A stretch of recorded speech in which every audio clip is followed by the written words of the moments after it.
Welcome to the Mount Clemens City Commission meeting for Tuesday, September 8th, 2020. It is 7:01. We'll call the meeting to order.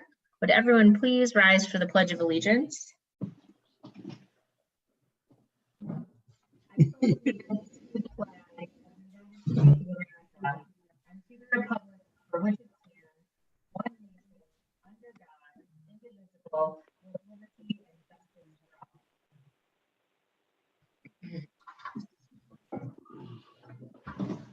Roll call, please. Campbell. Here. Fournier. Here. Goodenough. Here. Hammond. Here. Crop. Here. Menser. Here. Voorhees. Here. Moving on to agenda item number 4, announcements, acknowledgements, communications, and reports. I'm happy to report that we have a proclamation for Mr. Schleicher, who happens to be on our Zoom call with us this evening. I don't know, those of you who are on Zoom, I think can see him. Thank you for joining us. I'm going to go ahead and read the proclamation, and if anyone else has any comments, then we can proceed afterwards. The people of Mount Clemens, through their duly elected officials, have a long history of recognizing those individuals in their midst who give of themselves for the human and public good. And whereas Robert R. Schleicher has an extensive public service career in and around the city of Mount Clemens, serving in the United States Coast Guard for 8 years during the Korean War era, as a worker for Chrysler Corporation in research and engine design for 52 years, as an active member of the Chrysler Gas Turbine Program, a serving member of the Planning Committee for the City of Mount Clemens, and a volunteer for the Mount Clemens General Hospital for over 20 years. Whereas Bob was promoted through ranks to become the Coast Guard's youngest Chief Petty Officer, first class at that time. Whereas aside from Bob's public service, he devoted his time to raising 3 children in the city with his wife, Patricia. They also enjoyed being active together by roller skating and cross-country skiing during their free time. Whereas Bob has lived in the city of Mount Clemens for over 65 years and has been a lifelong avid gardener. He also has many other interests such as boat building and woodwork. Whereas the city of Mount Clemens would like to take a moment and express our appreciation to Robert Schleicher for the number of years he has served in the Mount Clemens area and its residents and those he served, also be reminded that he has represented his community and district with the utmost respect and made sure that their best interests were made known. Now, therefore, I, Mayor Laura Kropp, on behalf of the City Commission and all our residents, do hereby express our sincere thanks to Robert Schleicher for his many years of service, congratulate him for his outstanding career, and wish him well in his retirement. August 3rd, 2020. It's really hard to do a virtual clap. Mr. Schleicher, I don't know if you wanted to say a couple of words. If we were in person, we would allow that. Well, I do want to say a few words. I appreciate for the time that I put into the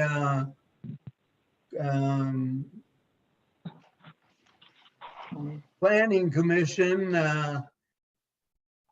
I did get wounded in my 90th fall and had quite a problem getting back on my feet, but I am back on my feet, and I felt it was best for me to give it up and let the young people take it over, and maybe they got better ideas than I got. So I appreciate the offer that you've got here, and I'll put it up on the wall of my house inside, and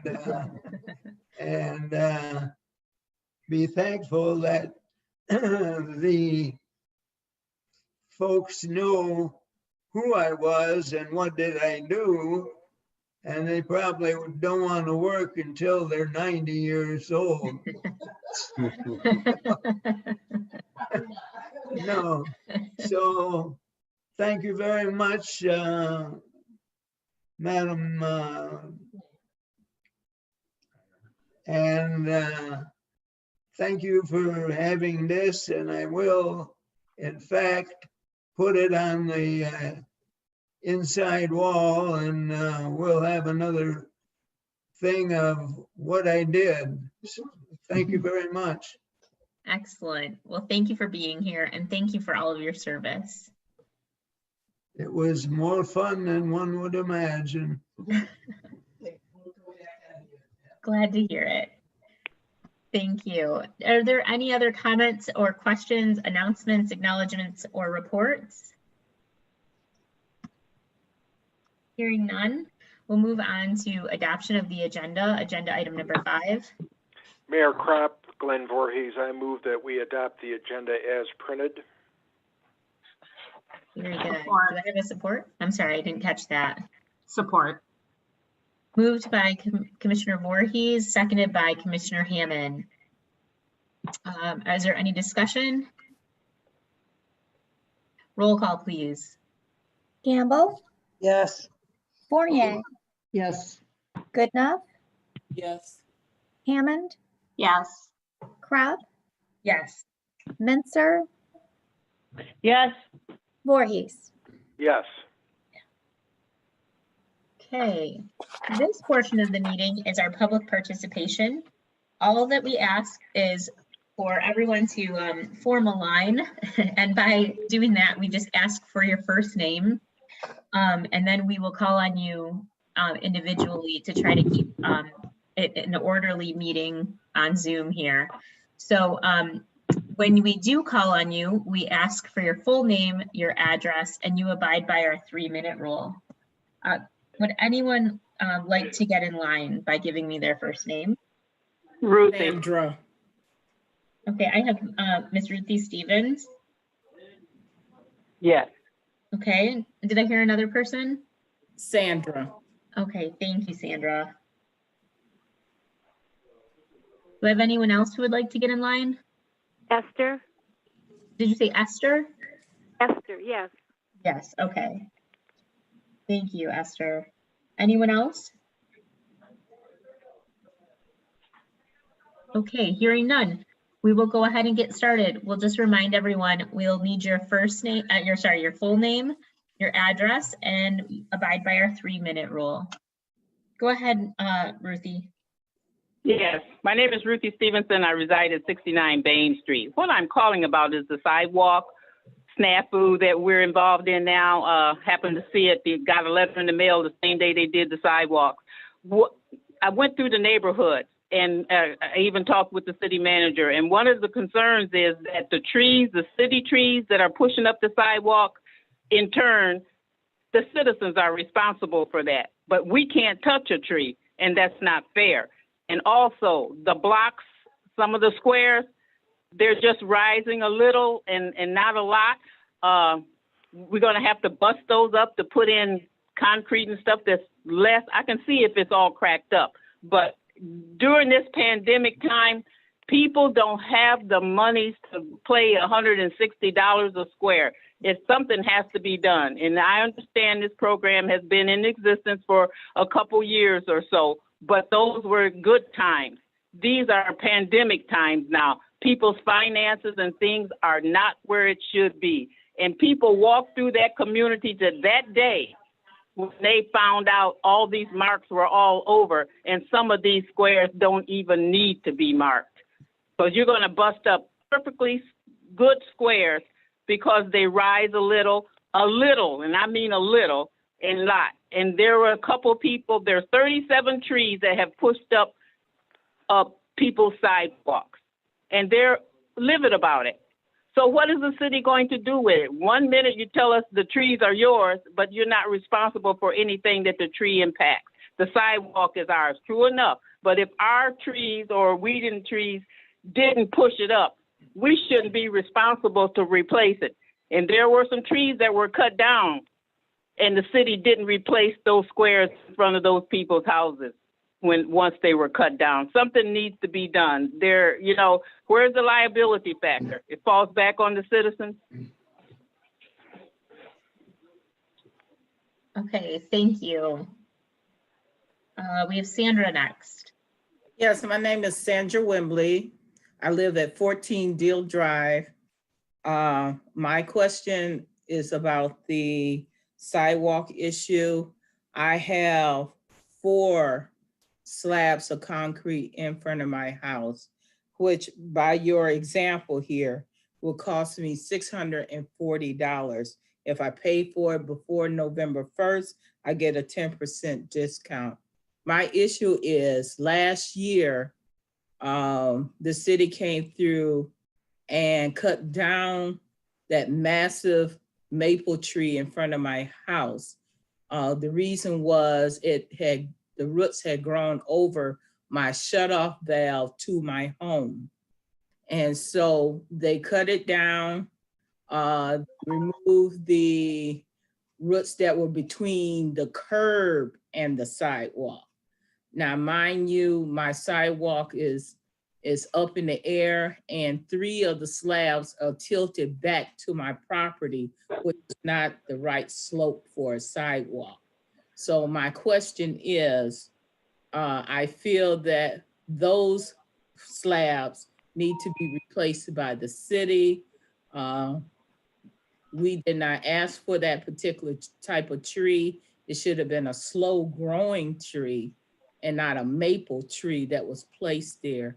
And I do have pictures to show all of that prior to the removal of my tree, the X's that the city put there to show where my shutoff valve should be, and the after pictures. And I just wanted to make sure that you know that I don't feel that I should be responsible for those squares. I'll take the one that is in my driveway, but the other 3, you can definitely tell that it was done by the tree. Thank you.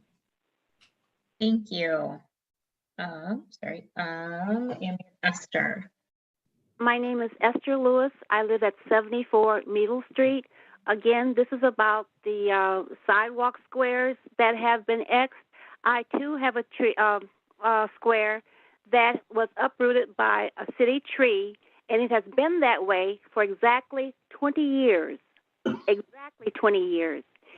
And I know I'm responsible for the squares that cross my driveway. That's not an issue. But the thing of it is, a lot of us are on fixed incomes. It is very difficult. Yes, I do need to have 2 of those squares replaced. As I said, one by me across the driveway and the other by the city. But I don't think it's fair to expect us to have to pay for squares that really do not seem to be on level at all. And the other question is, how are we expected to pay for this? Is it going to go on our I have, at least the way it's marked up, at least $640 also. I am a widow on fixed income. Are we supposed to pay for this through our taxes? Are we supposed to make some sort of payment agreement with the city so we can pay on time? I mean, it's almost as though this is another way for the city to get extra income. And when is this project supposed to start? I use a wheelchair and a connector bus, and I need to know how to arrange my appointments now. Thank you. Thank you very much. Do we have anyone else for public comment? Okay, hearing none, we move along to our next agenda item, which is agenda item 7, administrative responses to issues or questions raised during previous meetings. City Manager Johnson.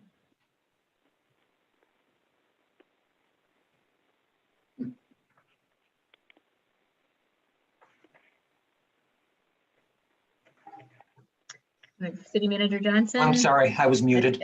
There were none at the last meeting. Okay, great, thank you. Agenda item number 8, approval of minutes. Motion to approve the minutes from the regular city commission meeting for Monday, August 17th, 2020. Support. Moved by Commissioner Hammond, supported by Commissioner Fournier. Are there any questions or comments? Hearing none. Roll call, please. Fournier, Yes. Goodenough, Yes. Hammond, Yes. Crab, Yes. Menser, Yes. Voorhees, Yes. Campbell. Yes. Moving to general business, agenda item 9A, 2020-21 strategic plan. Could I have a motion, please?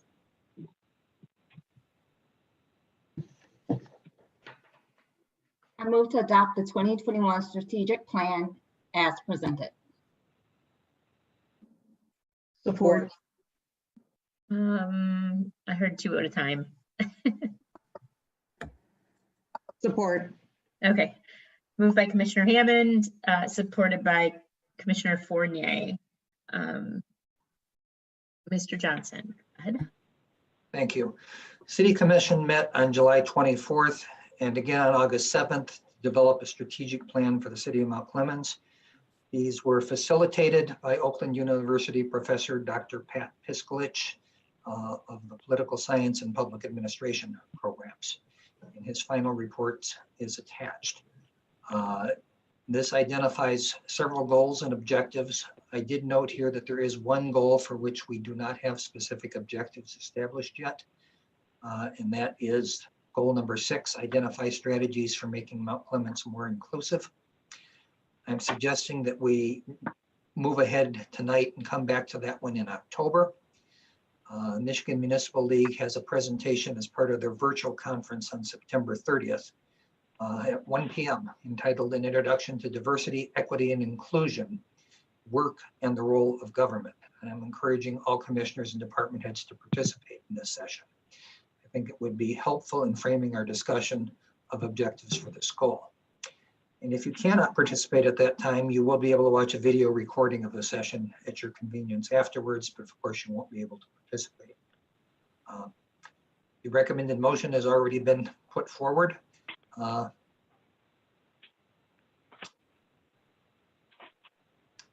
I would recommend that it be adopted. Okay, thank you. Are there any questions or comments on the strategic plan? Yes, actually, I would like to add something to goal number 1, which is the economic development goal. I mentioned it briefly at the strategic planning, but I guess I wasn't forceful enough. I would like to add riverfront development to that. The riverfront development has been in our master plan for probably 20 years. It was in the 2015 strategic plan that we did with SEMCOG, and it was a major goal or objective of the plan. Riverfront development was brought up by all 12 tables at the 2018 Mount Clemens Summit. It was also in the analysis that Advancing Macomb did on 11/1/18. It was also mentioned in the July 2020 key community stakeholder surveys in multiple places that it's not being used to draw people. It's not, the property is not properly utilized, and we'd like to see some development. I think that there are a lot of possibilities to that property. It makes me crazy every day that there's a parking lot on the waterfront. And I just think that development of the city's east bank of the river should be included in conversations about economic development in the city. Because we have very little property, you know, that we can develop. But this is certainly a very nice piece. So I would like to add, I would like to offer an amendment to the motion and include riverfront development. We need to at least start the discussions. This is Commissioner Fournier. We absolutely should discuss what should happen, but I don't think riverfront development as a term should be added to that category because that says we're going to do something. That was the whole idea here. We did talk about it, and I believe that we thought by talking through the economic development different details, as well as addressing the city's capital improvement needs, that would be part of any discussion we would have. So since we don't know exactly what we would do with that, that's up for discussion. It was supposed to be part of those discussions. Commissioner Menzer, I would add to what Commissioner Fournier had said, as that's exactly where I thought City Hall, and we put rebuild ? That's where I saw that piece, kind of having that discussion there, was evaluating the needs of City Hall and evaluating whether it's, you know, what that property should look like and what it should do in terms of in that development. So that was where, in my mind, I didn't think we were ignoring it. I thought that's where we were addressing it. Well, see, I think it's a fantastic opportunity for economic development, for business attraction and retention, and I think it'll enhance the city's image. So that's why that's why I believe it goes under goal number 1.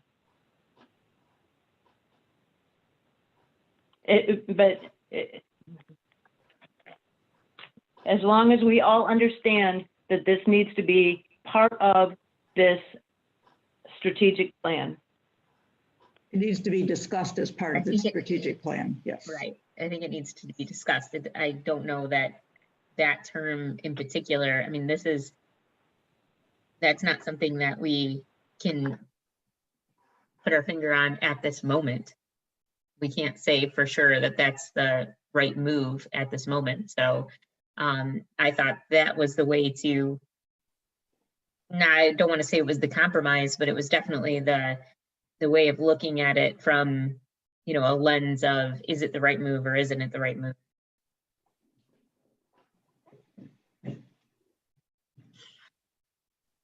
Would anyone else like to weigh in on the plan or actually Commissioner Menzer's amendment? May I? Sure. I think just saying riverfront development isn't putting it in terms of an objective, but you could say have a discussion regarding riverfront development, or have a special meeting regarding riverfront development, or prepare a plan regarding riverfront development. That way it's not necessarily committing. Committing to anything in particular? No, it's not. Right. Well, you could just use the word explore possibilities of riverfront development. Sure. That'd be fine. Is there anyone else who would like to chime in on this? I mean, Commissioner Wise.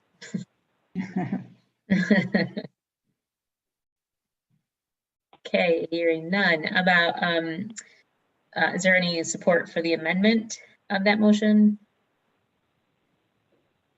You need a second.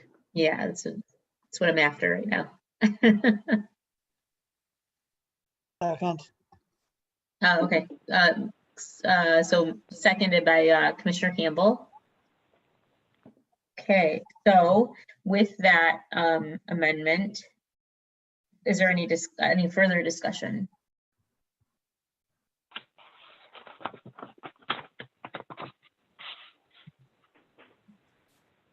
On the plan as a whole, I just wanted to thank everybody again for participating and for putting in a lot of work for it. And I'd also like to thank our staff for giving their input into what I think can be a plan to help move the city forward. Is there anyone else that has any comments? Okay, hearing none. Roll call for the amendment that Commissioner Menzer suggested. what are the exact words going to be?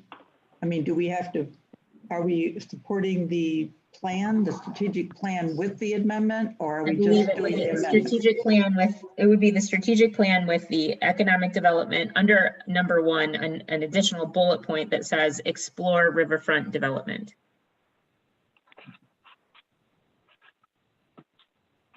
Okay. Roll call, please. Goodenough, Yes. Hammond, Yes.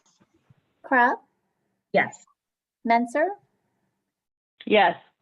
Voorhees, Yes. Campbell, Yes. Fournier. Yes. Thank you. Agenda item 9B, call public hearing for DDA plan amendment. I'll entertain a motion, please. I move the recommended resolution, which calls a public hearing on the DDA plan amendment for October 5th, 2019.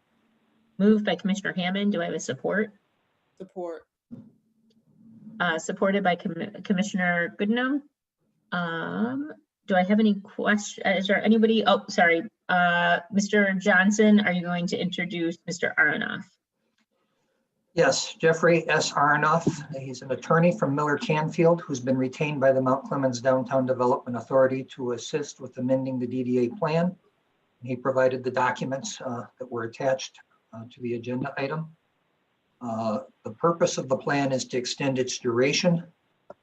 If we don't do that, it would expire June 30th, 2021. So I'm going to let Mr. Aronoff take it from here and make a statement and answer any questions. Thank you, Mr. Johnson. So as you can see, the amendment is, or the resolution is fairly short. It's just calling a public hearing on the amendment to the plan.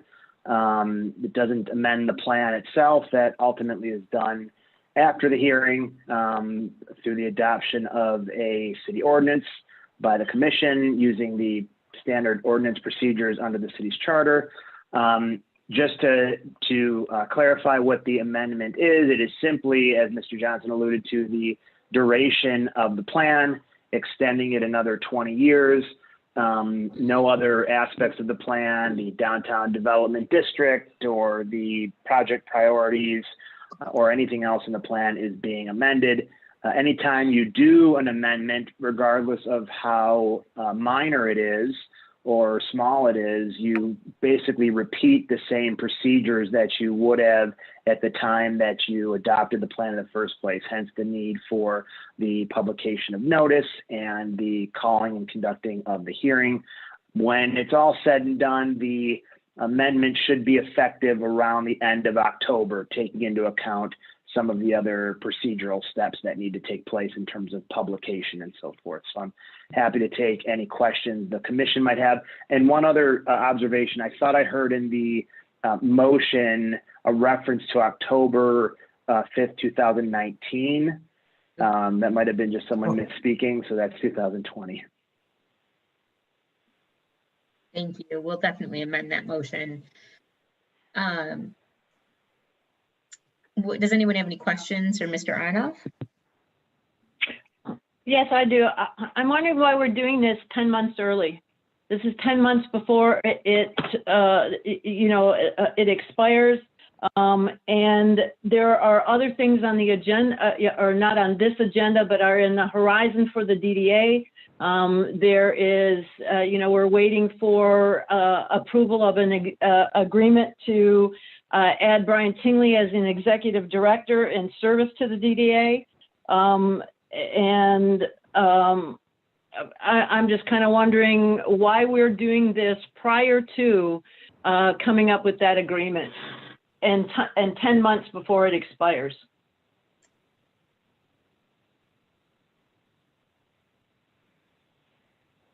I guess I can speak to the timing. That I guess one doesn't affect the other, Commissioner Menser. Any of the DDA's plans going forward have really nothing to do with this renewal. Mr. Murray, would you like to address it? Well, as I understand it, it extends the life of the DDA, and I don't see any problem with doing that now as opposed to 2 weeks before the DDA expires, the existence expires. Relative to the other issue, the Downtown Development Act provides that the DDA can hire an executive director.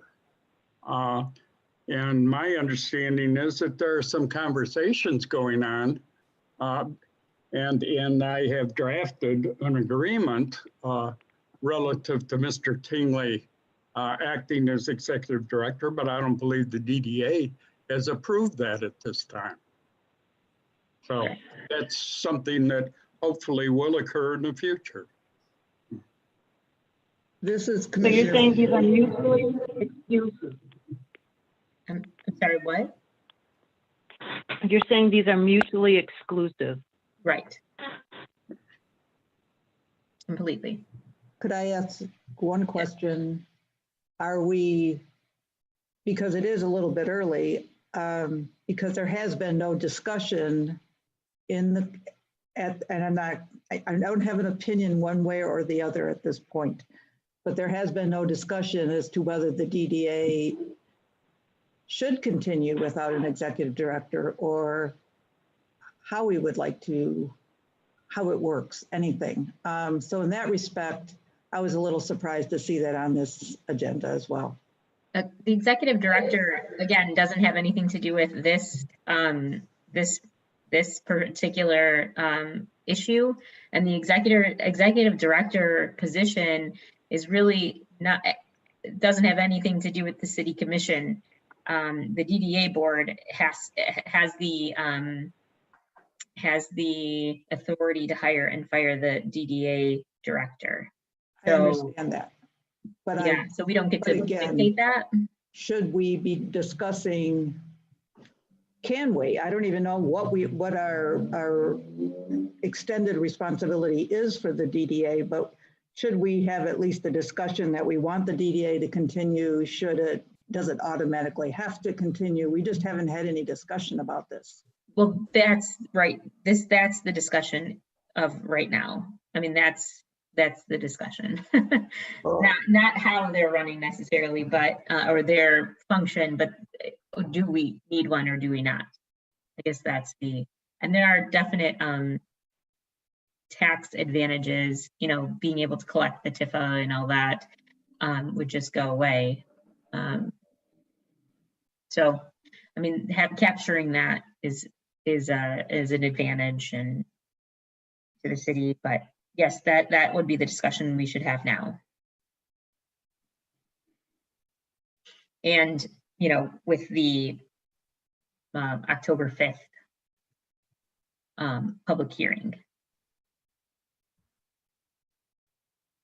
If we extend this for 20 years, is that a guaranteed extension, or can the commission shorten that timeline or end the DDA, or does that 20 years guaranteed?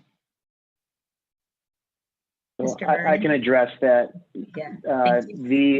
The commission ultimately, as Mayor Kropp indicated, the DDA sort of manages its everyday operations, but in terms of hiring and so forth and how it just conducts its general operations. But of course, the commission effectively controls the existence of the DDA by virtue of approving the plan. This is your kind of control mechanism. When you amend the plan to extend it for 20 years, you could always adopt an amendment to shorten the duration. It'd be I think there'd be questions about sort of the bouncing ball back and forth. I think you'd want to be, I think there would be a lot of scrutiny over amending it to extend it and then very quickly amending it to shorten the duration. The only exception to that would be if for some reason a DDA, not Mount Clemens, because I don't believe there's any plans for this, but if a DDA has, let's say, outstanding debt, issues DDA bonds that are secured by tax increment revenues, in that case, the plan would need to continue in place until the bonds that are secured by the tax increment revenues are no longer outstanding. But I'm not aware of those plans being on the horizon. There certainly aren't any outstanding DDA bonds now. So yes, the duration of the plan could be amended again to shorten it. So for everyone, not just the commission, but for the general public, because there have been some questions about the DDA by many people. Can you describe the tax advantages of the DDA? And are we getting an advantage currently from having a DDA from a tax perspective? Is that question for me? I thought Mr. Arnoff could answer that.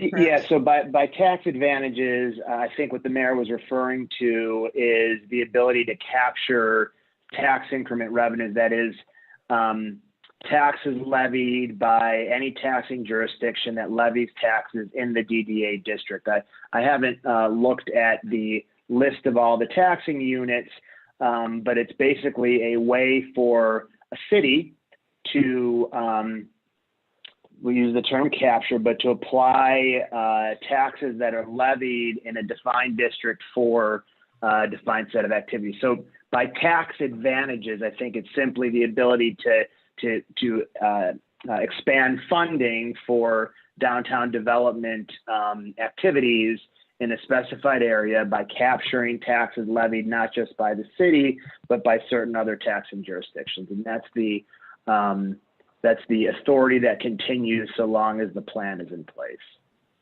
So we would not necessarily get we would not necessarily get to share in those other taxes if we did not have a DDA. Right.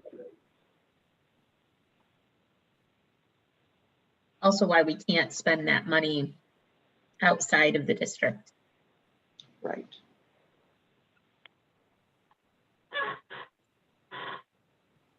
Are there any other questions? And I just want to make it kind of clear that today we are just setting a hearing date. Right? Not actually approving the plan.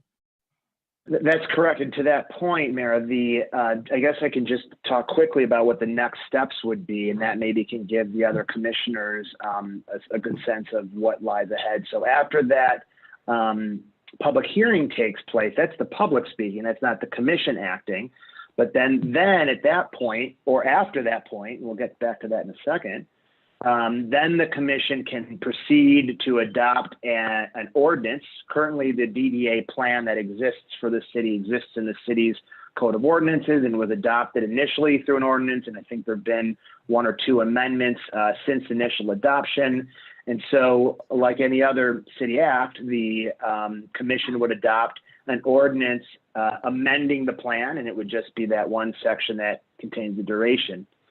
The way this normally plays out is that the public hearing takes place the same day, effectively at the same meeting as the meeting in which the city commission would introduce the actual amending ordinance for the first time, and then it would go through a second reading.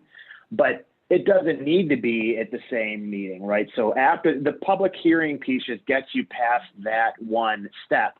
The commission at that point has its discretion as to when to actually proceed with the amendment itself. It doesn't need to be right adjacent to the public hearing. Okay, excellent. Anyone else have any questions for Mr. Arnoff? Hearing none. Roll call, please. Hammond, Yes. Crab, Yes. Menser, Yes. Voorhees, Yes. Campbell, Yes. Fournier, Yes. Goodenough. Yes. Thank you. Thank you, Mr. Arnoff, for your time. Thank you. Moving on to agenda item 9C, the sidewalk program. I'll entertain a motion, please. I move to open, Commissioner Menzer, go ahead. I move to open discussion regarding the City of Mount Clemens sidewalk program. Okay, do I have a support? Support. Moved by Commissioner Menzer, supported by Commissioner Hammond. Mr. Johnson, do you want to go ahead and address this? Yes, so Jeff's letter starts off by addressing the history of the sidewalk program. And we've also provided some older documents that came from that time that were previously adopted by the City Commission. But I think the core of it is what we've identified as the summary and recommendations. It says there are 3, but a 4th one was added. The first is we would recommend moving ahead with District 3 now as planned. No commission action is required as this program has already been approved. In fact, if you don't want us to move ahead, commission action would be necessary. 2 is I would recommend revising the policy to require all districts be completed before moving on to the next district. This would require a motion. 3, we can't do it this fall, but I think you should consider adding additional districts to the program. Mount Clemens is too small to need 10 years to get through the entire city. It's impossible to add another district this fall and for the engineering firm to get it marked and run and get the construction, but we could do another second program in the spring. But for each zone that we add, we would need additional working capital of about $250,000 per district. Note that I say that's working capital because most of it we will get back when the residents pay for their sidewalk improvements, but not all of it. Number one, because we don't charge that 160 we charge is not the full cost of replacing a slab. It's really more like 180, 185. 2, there are some slabs that are adjacent to city-owned property, which the city would be the adjacent property owner for. There are slabs at the end of the walkways where they ramp down to the streets and cross that the city is responsible for. And there's also slabs that have manhole covers or some feature within them that makes them city responsibility. So we never get it all back, but we do get most of it back. And finally, I think we should consider allowing larger sidewalk bills to be spread over multiple years as a special assessment. We can't give you a final approach to that tonight. We need to do a little research and prepare a specific plan. I'm not sure whether it would require an amendment to the ordinance or not. It might, but sidewalk repairs can be special assessed. I wouldn't carry it over a very long period, but I'm suggesting that if somebody's bill is $500 or more, that they be given the option to special assess it over 2 years. And if it's over $1,000, that they be given the option to special assess over 3. What you'll find is not all people decide to take advantage of that. Some people will prefer just to pay the bill and get it done. But as we're moving into less affluent neighborhoods, I think this is more and more important that we offer some kind of alternative to paying the whole thing all at once. Okay, do we have discussion or comments? Yeah, actually, I would like to ask Jeff about, is there reasons that we stop in the district other than weather or time of the year? Do we stop because of construction? Do we stop because of, I don't know, a water main break? Are there other circumstances that we would stop the sidewalks in a particular district? Well, we would stop. We would stop, obviously, like when we started the program, we went as far as the money that we had would allow. So, you know, if we don't have enough working capital, if an entire, to fix an entire district costs 300,000 and I only have 200,000, I can only work with the working capital that we have. So it has to come out. The best way to put it, he was controlled. That's work. There we go. Thank you. Sorry. Thank you, Mr. Wood. Jeff, could you just repeat the, like, a little bit of the last bit? Because I was hearing the background noise and I couldn't really hear you. I'm sorry. okay, so what I was saying is that like when we started in District 1, we went as far as the working capital that we had would allow. And that's what we would do. For example, in the district that we're in now, if, you know, for example, it really took $300,000 to do the entire district and we only have 200 to work with, we would have to stop at that 200 mark. Okay. So. Excellent. Okay. Thank you very much. Are there other questions? Yes. I think the administration looking into special assessment for what Don recommended for bills being over $500 is a need. I think that's something that should be brought to administration. Along with other things that, go ahead. I was just going to say, I agree with Commissioner Hammond. It is, I think, maybe a good thing to allow the bills for the flags to be spread out a little bit. You know, the example we have here is to allow a bill in excess of 500 to be spread over 2 and a bill over 1,000 to be spread over 3. I think that might be a good idea, but I'd like to know what that would do to the working capital budget. I would also like to, I agree with both of you as well, that that's a good thing to do, because these have, we've let these go on so long that some people are going to have a very high bill. But I think that since we can't vote on this tonight, we have to have the specifics. I would like to add a number 5 if we could. Can we also look at those flags that have been pushed up by the trees? The trees on the right of way, either a resident needs to be able to do something about the tree, or it's the city's responsibility. I just don't see how we can force a resident to keep a tree on a right of way that destroys a sidewalk within, some of those big trees, within 2 years, and still force them to pay for the sidewalk.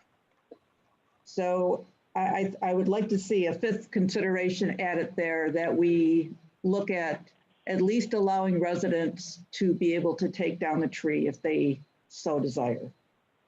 Otherwise, I agree with everything on the page. And I applaud Mr. Johnson. I agree that taking 10 years seems like a long time to do this.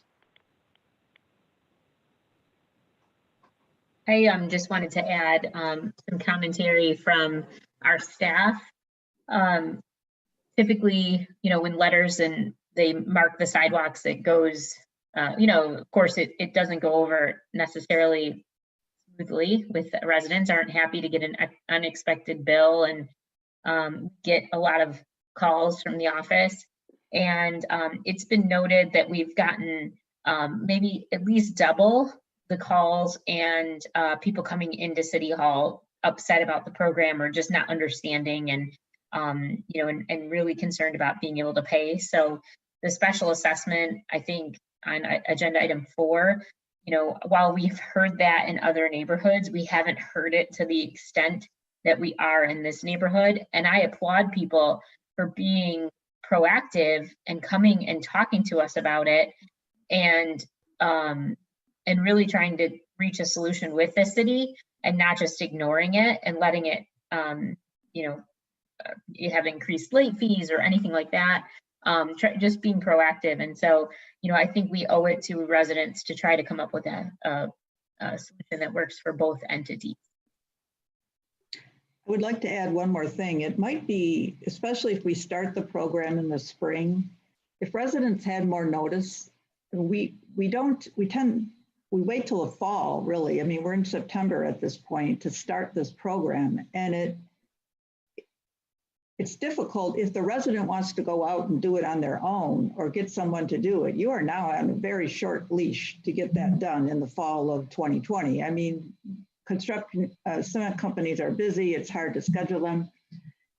It would be nice if we could start the marking period sometime sooner and give everyone more time to know this is coming. And we need to get this, whether you take responsibility of getting it done or you wait for the city to do it for you, 6 of 1, it has to get done. Mr. Wood, is that a realistic possibility that we can start in the spring? I mean, why have we waited till fall?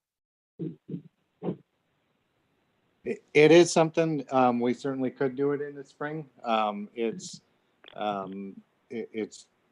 just the way that it fell. With the contractor. A lot of times it's somewhat difficult to get a contractor in the spring. You would be, you have a lot of other weather issues in the spring as well. We certainly could do it in the spring though. Okay. Even if we could get the marking done in the spring so that people know this is coming, it's not a surprise at the end of the summer, I think it would help. Could I add something too? Could we look into maybe it being an option if people wanted the trees planted or not on their on the easement? I know that was a big concern of some of the people on that side of town. They wanted to have an option if the trees were planted or not. That's how we currently do it. I've been using that program for probably the last 10 years. We only plant trees in the right of way at the request of the property owner. Oh, at the request. Okay, thank you, Jeff. Okay. I have one more question. With the sidewalk slab where the trees are, if they remove the cement and there's tree roots there, who's responsible for removing the tree roots? The contractor takes care of the tree roots that are under that sidewalk slab. Okay, thank you, Jeff. Okay. Just to comment, I'm on North Esplanade, and we did this probably maybe 2 or 3 years ago. And I have a big tree that's out in front of my house, and they did trim the root down, somehow augured it out, and thank God I haven't had it raised up, but the potential is there. But by the same token, I love walking in my neighborhood. We have great sidewalks.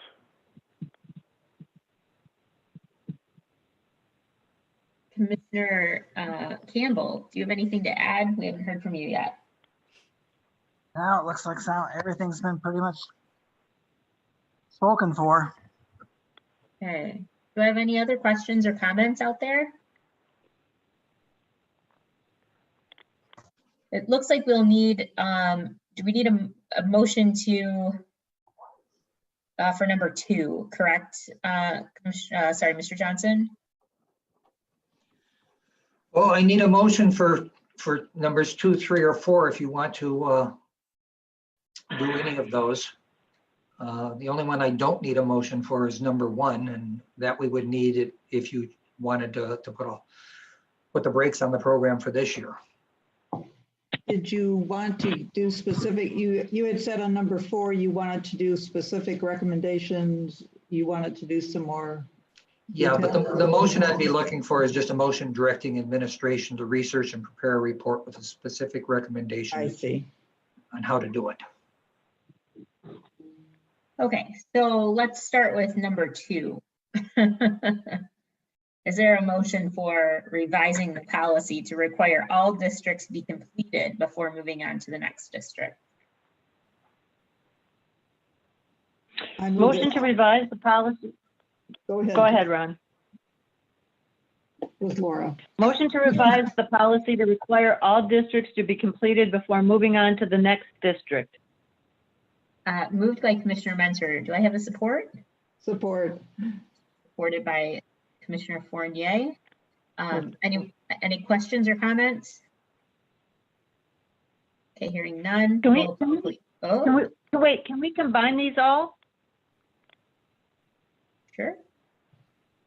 All right, then let's go back. So there's the first, and to revise, and we'll just put an and to revise the policy to require all districts be completed before moving on to the next, and to consider adding additional districts to the 2021 program, and to advise or to request city management to perform some research and develop a specific plan for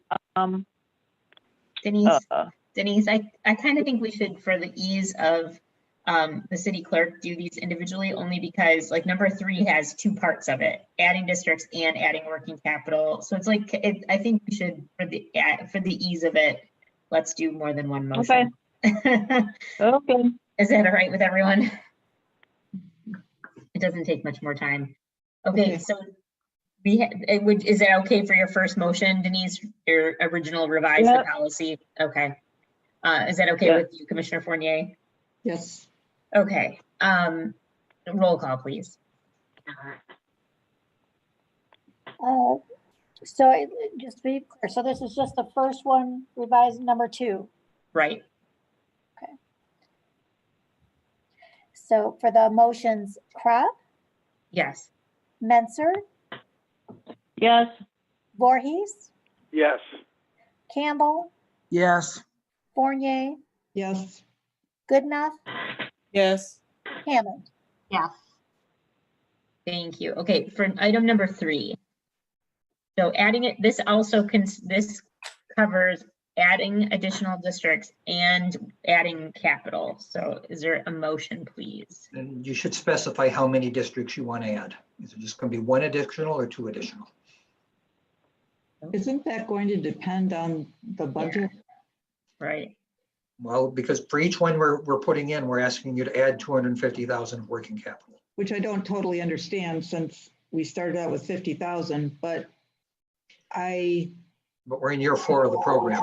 But we haven't looked at, well, it should change by the year. It was $50,000 a year that we're putting into the program, but we haven't seen the final budget yet. And so for 2021, as much as I want to say do 10 districts, can we say we want to do at least 1 more, but until we look at the budget, I don't know how we're just in the dark. I guess, Mr. Johnson, can you give us a better understanding of what what at this point are you budgeting for, 1 or 2 additional districts? We haven't put anything in the budget yet as far as this is concerned, but we could do either 1 or 2. I think 2 is the most that we could actually physically handle. We don't really have the option of doing 10. And again, in this case, we're talking about upfront working capital in order to do the project. Most of the money gets repaid to us. So this isn't a straight expenditure of 250,000 for each district. No, we understand that.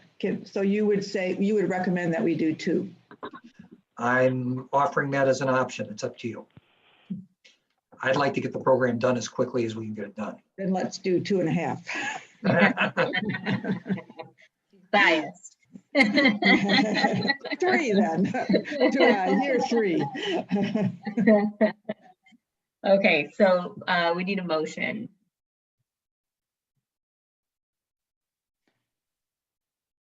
Commissioner Fournier, I move that we authorize doing a minimum of 2 districts per year with the option of doing 3 if the budget allows. Is that a okay motion? Can we say some? Can we leave that open? Fine. Sure. And that would be my motion. You forgot to add the additional working capital. And yes, and you authorize the additional working capital per district as required. I'll second that. Moved by Commissioner Fournier, seconded by Commissioner Voorhees. Is there any discussion?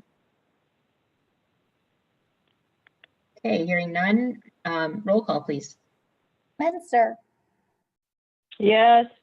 Voorhees, Yes. Campbell, Yes.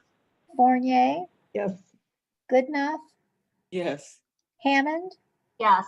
and Crop. Yes. Okay, number 4, consider allowing larger sidewalk bills to be spread over. So this would be the assessment piece. I believe, Mr. Johnson, you are saying that you need a motion for directing administration, correct? Yeah, just a motion to direct administration to do further research and prepare a report and recommendation to be brought back at a future meeting. Motion to direct administration to research and prepare a report and give specific recommendations. Moved by Commissioner Menser. Do I have a support? Support. I believe Commissioner Hammond was in there somewhere. And do I have any questions or comments? Hearing none. Roll call, please. Voorhees, Yes. Campbell, Yes. Fournier, Yes. Goodenough, Yes. Hammond, Yes. Crop, Yes. Menser. Yes. Okay. Okay, at Commissioner Menser's, distress here, but can we add a 5th? I mean, how do we add in looking at the issue with the trees? Yeah.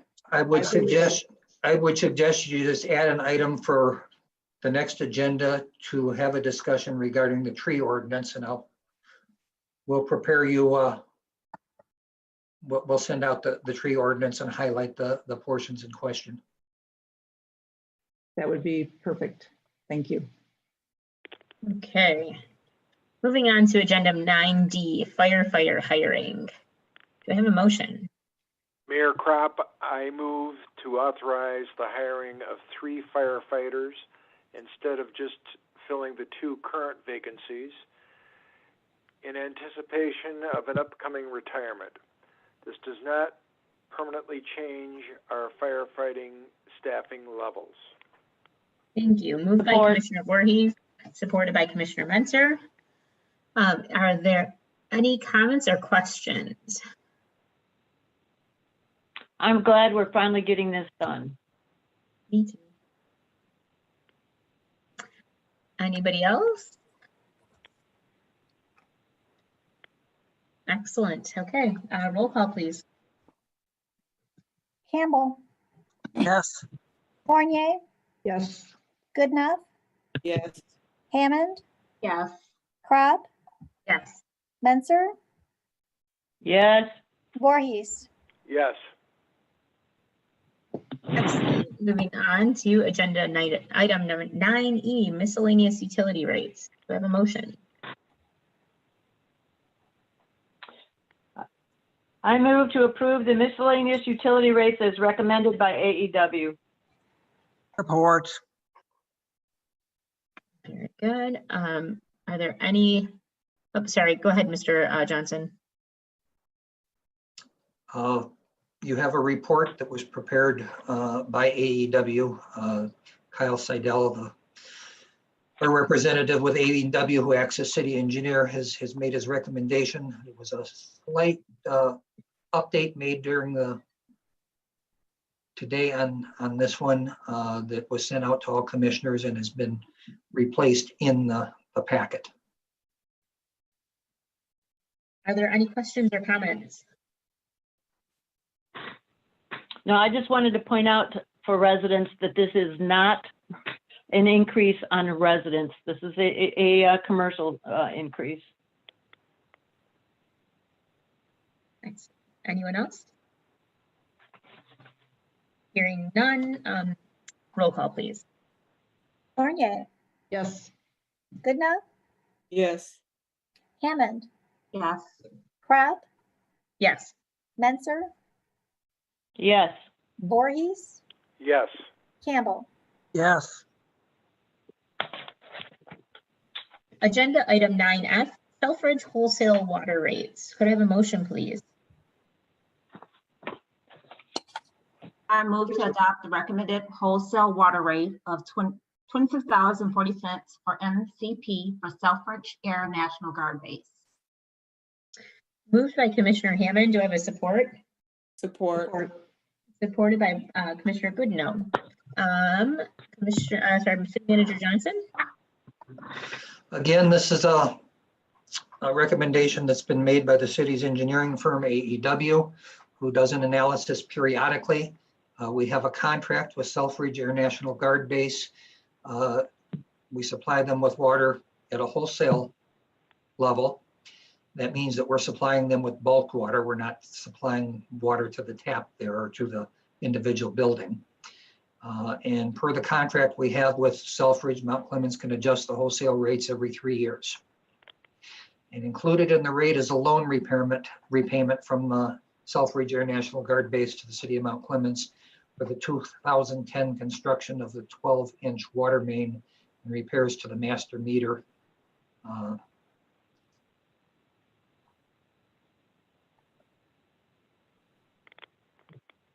And we would recommend the rates as presented. Okay, great. Thank you. Are there any questions for City Manager Johnson? Hearing none, roll call, please. Goodenough, I think you're muted. Yes, sorry.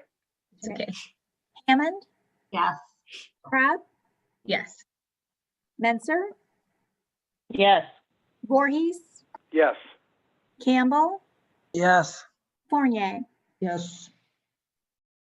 Agenda item 9G, reimburse the DDA for Cherry Street Mall improvement. Could I have a motion, please? Motion to reimburse the DDA for 50% of the cost of removing the tables and benches and their foundations at the Cherry Street Mall. Thank you. Moved by Commissioner Fournier, supported by Commissioner Campbell. City Manager Johnson. You're trying to promote me, huh? I know. The pay changes, you know. The Yeah, really. Mount Clemens Downtown Development Authority at its 9/2 meeting voted unanimously to move forward with the removal of the built-in wooden tables and benches if the city commission would agree to reimburse half the cost. The city's share would end up being $9,108.90. The project will remove the decrepit, old and problematic tables and benches and their foundations, haul off the debris and fill in with topsoil. The big issue with these, we could easily just go in and cut the supports for the benches, but the foundations are very much out of level and would create a major tripping hazard if that's all we did. So the foundations definitely need to be removed. In this particular plan, instead of filling back in with concrete, it will leave 3 areas that would be filled with topsoil. One area would be 25 feet by 21 foot, one 6 foot by 7, and one 10 foot by 7 foot. And that may be planted with grass, shrubs, or flowers. The planting is not included in the cost. The soil is. If you've ever really looked at a Google Earth view and gone to the photos of downtown for top-down view, you'll notice that there's almost no green space in the downtown. It's really more obvious with Google Earth than it is when you're walking the downtown yourself. So we really do need some green space, and this will give us some green space. I do want to make sure everybody regards this project as only an interim solution. In the long term, we need a creative approach to Cherry Street Mall that will provide green space, drainage, and an attractive park-like area that will attract visitors to the uptown. Any such project will require removal of this concrete anyway, so money spent now on this interim solution will not be wasted if we move ahead with a long-term solution later. Okay, are there any questions for City Manager Johnson or any of us, I guess? Was this project bid out?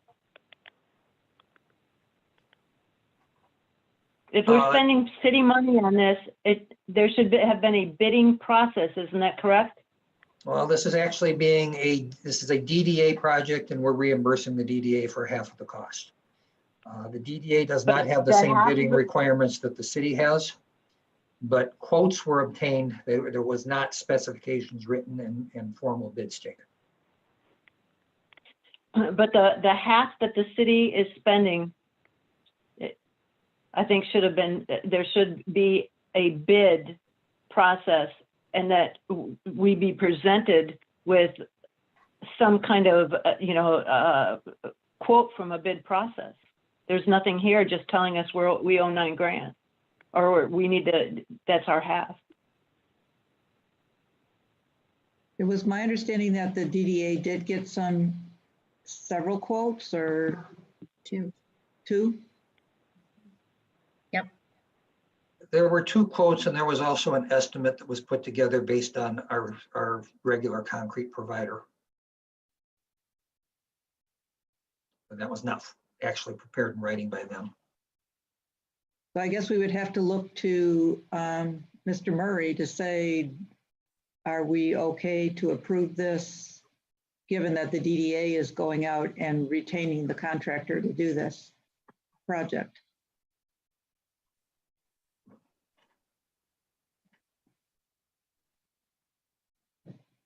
Mr. Murray?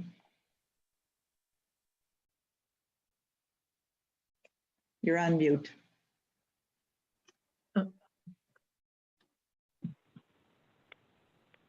Patrick, unmute me. There you go. Okay, I'm unmuted now? Yep. Okay. The contract will be between the DDA and the contractor. The DDA has no requirements as we do in the charter regarding competitive bidding. I think obviously they did get other quotes other than the one that they are selecting. We are not contracting. Our charter provision discusses competitive prices for contracts that the city is a party to the contract. This transaction, the city is not a party to the contract. It's between the DDA and the contractor. The city is merely entering into an agreement to share some cost with the DDA. So I think you're on very safe ground to proceed. Thank you. Thank you, Mr. Murray. So I'm wondering why they're asking us to share costs when they collect the TIFA money to be used specifically within the DDA district, and the Cherry Street Mall is within the DDA district.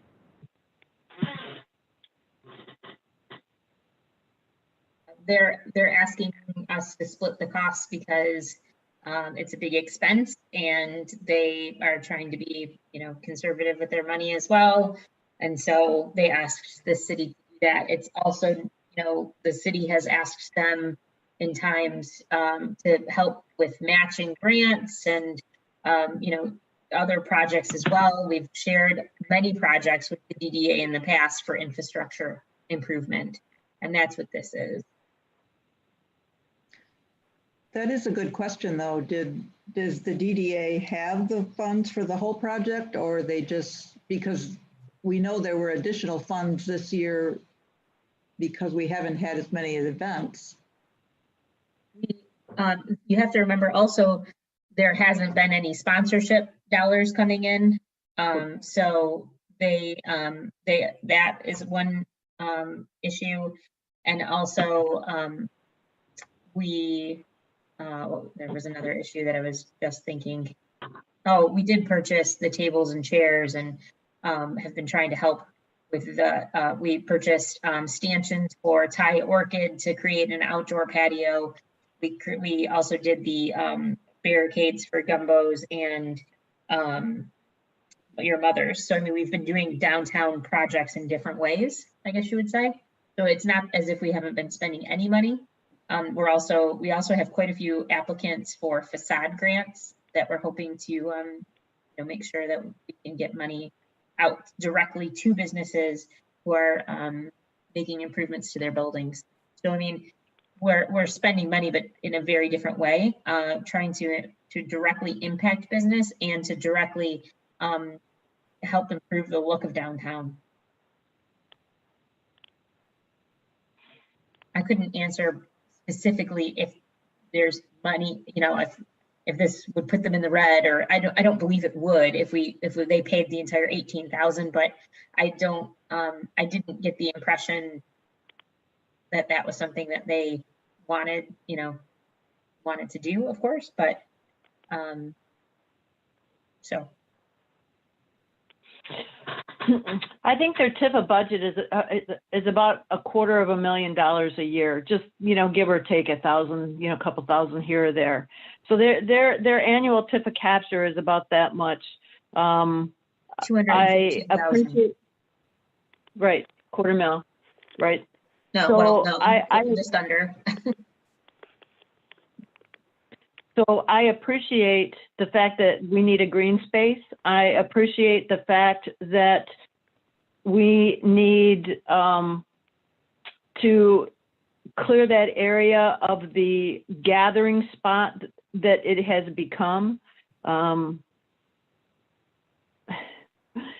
But we specifically allocate money for that district, and I'm having a hard time wanting to pay half of this.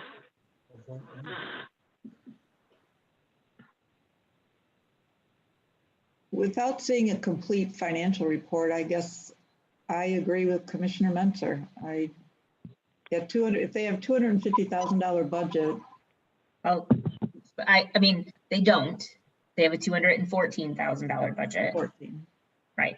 And they didn't anticipate this expenditure. This wasn't something that was in their budget or in our budget, as I serve on the DDA, but are trying to come up with a solution for a problem that is, we had at our last meeting, a business owner who begged us to help with this problem because it is the gathering is a serious issue plaguing the downtown.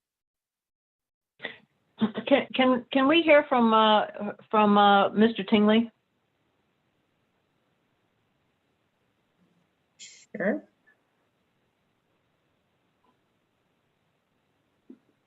Mr. Tingley, do you want to add anything? I don't really have anything to add. I mean, this is really just a decision that the commission needs to make whether or not they want to partner with the DDA. I also don't have the complete financials on the DDA. I would imagine that they have the money to do this, but I don't know that for certain. I can speak a little bit to that. They definitely have the money that they could afford to do this, but it's still their top priority to do the shed, which will be taking an awful lot of resources from the DDA, both immediate and into the future. So the possibility of splitting the cost on this with the city is what got them to move and approve the project.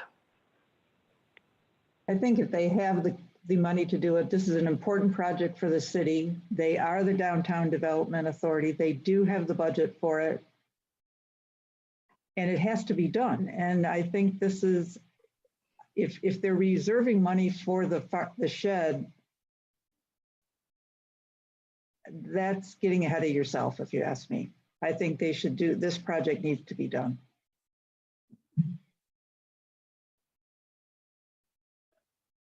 Are there any further questions or comments? Hearing none, roll call, please. Hammond, No. Crop, Yes. Menzer, No. Voorhees, Yes. Campbell, Yes. Fournier, No. Goodenough. Yes. Motion passes 4-3. Moving on to agenda item H, sale of vacant city-owned lot. Can I have a motion, please? Motion to authorize the sale of the vacant city-owned lot, tax ID number 05-11-14-452-011 to Ms. Hammond for the amount of $500 and to authorize the mayor and clerk to sign the necessary documents executing the sale. I'll second it. Okay, moved by Commissioner Menzer, seconded by Commissioner Voorhees. Are there any questions or comments? I'd just like to make a comment. Since this is a family member of mine, I plan to abstain from voting. Mr. Murray, would you like to weigh in on that? Is that I don't think Commissioner Hammond has to abstain. She's not buying it. It's maybe a family member, but unless she is going to receive some direct benefit from the purchase of this, I don't believe an abstention is necessary on her part. Is it okay if she just does, if she prefers to and stays comfortable with it, or is comfortable with that? Well, technically, and I don't have it in front of me, but there are a number of opinions and best practice, Attorney General opinions and best practices that you should not abstain. That abstentions are not to be liberally utilized. So I think she'd be better off to vote on it. Okay. Commissioner Hammond, how do you think, Commissioner Hammond, are you Are comfortable you with that? saying any interest? I don't have any involvement in it, but in the future, I mean, this is a close family member. I mean, are you planning on living on the vacant property? No. Okay. I don't see it in the near future. No, I don't, but you never And know. as a practical matter, I don't think it's going to make any difference on the outcome of the item. Thank Okay. you, Mr. Murray. Okay, are there any other questions or comments? Hearing none, roll call, please. Crop, Yes. Menzer, Yes. Voorhees, Yes. Campbell, Yes. Fournier, Yes. Goodenough, Yes. Hammond. Yes. Okay, agenda item 9I, Sportport MOU with Advancing Macomb. Could I have a motion, please? Your Honor, Yes. I forgot. Sorry about that. Yes. two things as it relates to this item. Number one, I would request that the recommended motion read, I move to approve the new memorandum. Delete the word revised and put in new. Secondly, the memorandum itself should reflect in the first paragraph entered into on this date, 9/8/2020, not relating back to the original memorandum in 2019. This is a new memorandum. Okay, Therefore, we don't want that date in it. okay, excellent. So we would need a motion to reflect that revision. Yeah, just that the date be amended in the memorandum of Okay. understanding. Okay, great. Could I have a motion, please? I move to approve the new memorandum of understanding with Advancing Macomb for operation of the Project Play Sport Port Equipment Sharing Program with the amended date of 9/8/2020. Moved by Commissioner Mentor. Do I have a support? Support. Supported by Commissioner Goodenow. Anyone have any questions, comments, or Mr. Johnson, do you want to go ahead and talk about this? The way this was originally anticipated was that we would be operating from the counter inside of the community center. With COVID-19, the building has been closed. It looks like we're now going to finally be able to open it. But even with that, Advancing Macomb wants to operate it as a drive-through operation and really only use the building to store equipment. So they have provided us with a revision to the memorandum of understanding based on how they actually want to operate the program. And it's before you. Okay, great. Anyone any questions or comments? Can I ask a question? Yes.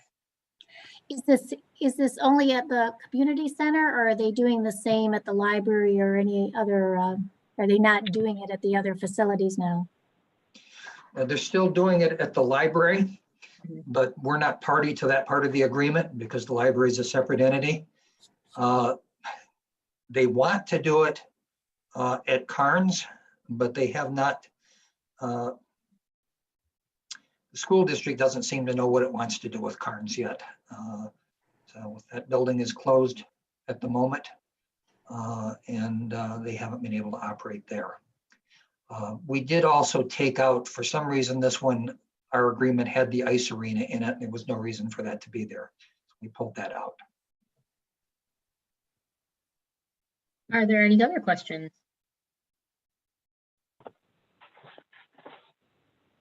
Hearing none, roll call, please. Voorhees. Yes. Oh, I'm sorry. I'm Menser. Yes. Voorhees. Yes. Campbell. Yes. Fournier. Yes. Goodenough. Yes. Hammond.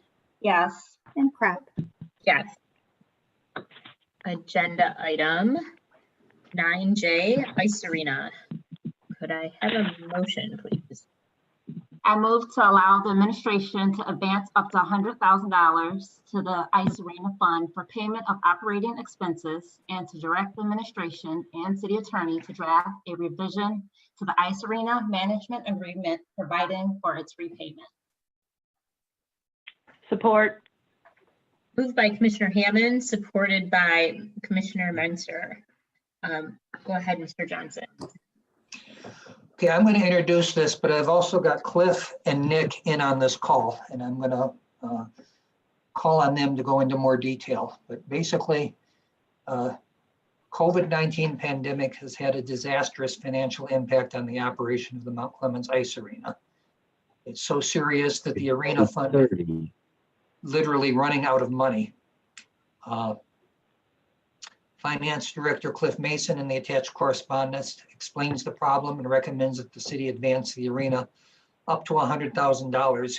He put it as a line of credit, but City Attorney Michael J. Murray provided me with a legal opinion, which is also attached, and in doing so has recommended this be done with an amendment to the ice arena management agreement.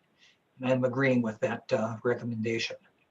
I suggest that you don't view this so much as a loan to the management company, even though they will be responsible for its eventual repayment from future revenue, so much as it is advancing funds to protect a very valuable city asset. Mount Clemens Ice Arena is arguably the finest facility we own.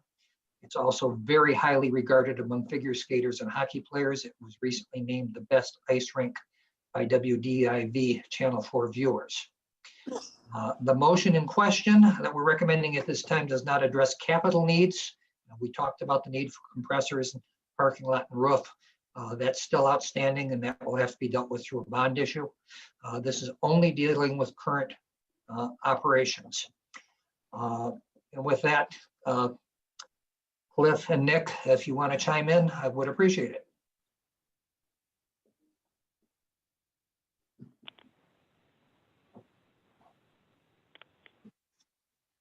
I know they're there. He's not unmuted. You're not Nick, muted you're either. unmuted. Nick, Cliff? They're open, sir.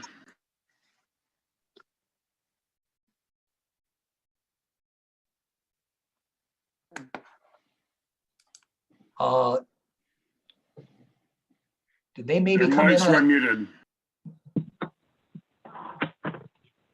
Did we ever test whether their mic was active? I don't think so. Cliff was taking No, his. sir, but they are open. Yeah, I see it under Nick's name, but I don't know whether he's got his camera working or not. It's possible he might be on a phone line too. Hold on, I'm getting a call from Cliff. Hey, Cliff.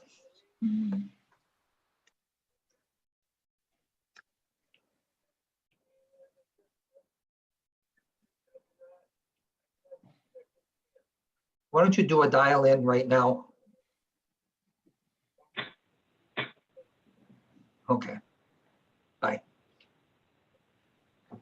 Cliff can see and hear us, but we're not hearing him, so he's going to dial in. Patrick, you should see a new one joining us Yes, sir. any second now.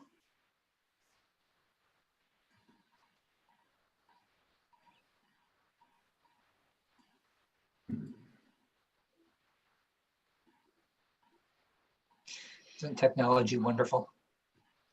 When it Great. works. When it works, yeah. I don't know about you guys, but I am starving.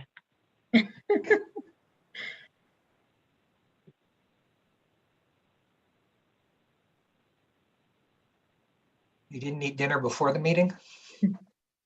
No, I worked and I stopped at City Hall and I had another errand to run, and I'm on 2 other boards. And so, and 2 campaign committees, so this is like my 3rd meeting of the day. You should be connected in. There we go. There you go. Okay, go ahead, Cliff. I was gonna say, Don pretty much communicated what the situation was with the arena.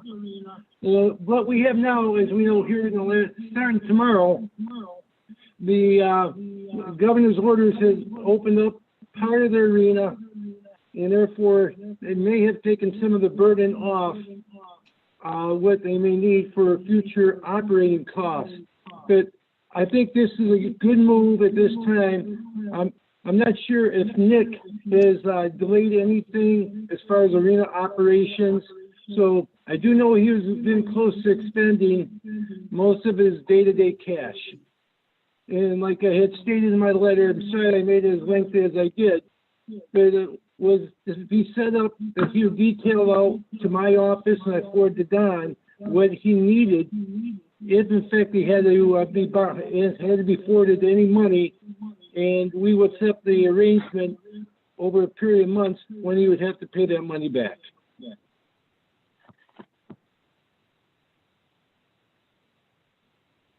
Does anyone have any questions for Mr. Mason? I did have one question, but I think, okay. Cliff, I think that you guys are, since you're dialed in two different ways, we're getting a lot of feedback. Yeah, I'm getting it right now. I'm going to turn down my audio on the computer. Perfect. Okay, Commissioner Fournier, go ahead. So my question was, clearly I understand the need and why you're in the position you're in, Nick. But I was concerned about how long this 100,000 would last. And but I would think that if you're going to be active again, and given that in July you almost broke even, there's a good possibility you won't need this full 100,000. That is correct. Yeah, I would be really surprised. I mean, it would have to be, right now, I was looking at their financials earlier today, Councilman Fournier, and I did not see any really urgent needs coming up. But again, he's just now starting big in his hockey programs. As you know, it's his time of the year. He might have to afford some expense, but I also know that he's talking with the leagues and the figure skating club about maybe having some monies that he would normally collect, let's say October, November, maybe could forward him some money. This really acts as an insurance policy. Just in the event that something would be, like I said, be unforeseen or came up, that he would have a backup. But fortunately, again, with the governor's order, he'll be opening up. And like right now, he's not with me. He's driving the Zamboni. And, so he is busy. I would just like to add to Nick and to Mindy, all of the work that they have put in during the COVID crisis to try to keep the ice arena afloat, including advocating for all ice arenas and to really being at the forefront and on how it is possible to operate safely, and showing administration how we at Mount Clemens Ice Arena, but also all ice arenas around the state can operate safely. They really got that message out there from media and to the governor, right to the governor's office. We even had Mindy, she was at the hearing at the state level. So she was interviewed by state officials and on how ice arenas can operate effectively and safely. So I think we have a lot of thanks to them for being the advocates for ice arenas, because thankfully we can now open this facility and it not become I would say a casualty of COVID. Right. And can I add on what you just said there, Mayor? Is that I'm looking out there now, and he does have staff in here following the protocol. Amazed how he used every piece of furniture in the building to maintain the safety protocol that had been set up by the state. I think he's done a great job. And like, again, I don't believe that he's going to be requesting very much money, but in the event, and that's why I had used the word line of credit, but as our city attorney came back later on and said, no, we're just making an amendment to the agreement, and that will be suffice. Are there any questions or comments? Hearing or seeing none, roll call, please. Voorhees, Yes. Campbell, Yes. Fournier, Yes. Goodenough, Yes. Hammond, Yes. Crab, Yes. Menzer. Yes. Agenda item 9K, approve purchases and payments of invoice. Move to approve purchases and payment of invoices as presented. Moved by Commissioner Campbell. Do I have a support? Support. Supported by Commissioner Fournier. Are there any questions or comments?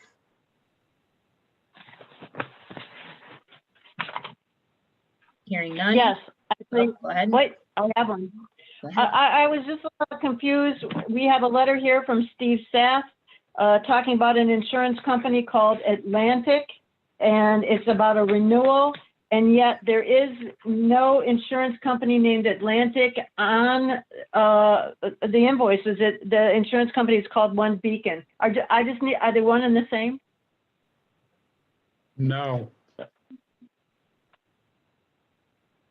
See, his letter dated August 28th is talking about a property and liability insurance renewal premium offered by Atlantic, but there's nothing in here for Atlantic, but there's nothing as an for One Beacon. So maybe somebody could address that? What I'm seeing in the letter is just to Nickel and Saf. I'm not even seeing One Beacon mentioned. Where's that? It's in the payment of bills and invoices, the first page. I see it. The renewal premium has increased 30,000 or 3.84% with Atlantic as an admitted carrier. Is that what we're talking about, Ms. Spencer? Yeah, I'm just, are these two different things? And if they are two different things, why do we have Steve Staff's letter in here? If the payment to One Beacon No, that's the One Beacon is the deductible portion of a claim. Okay, so why do we have a letter for the renewal of insurance with no action? You do, it's item number 3, Nickel and Saf.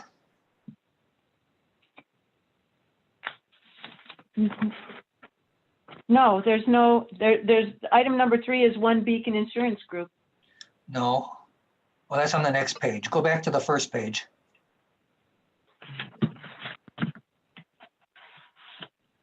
And the first page, item number 1 is Aventric Technologies. Item number 2 is Luigi Ferdinand.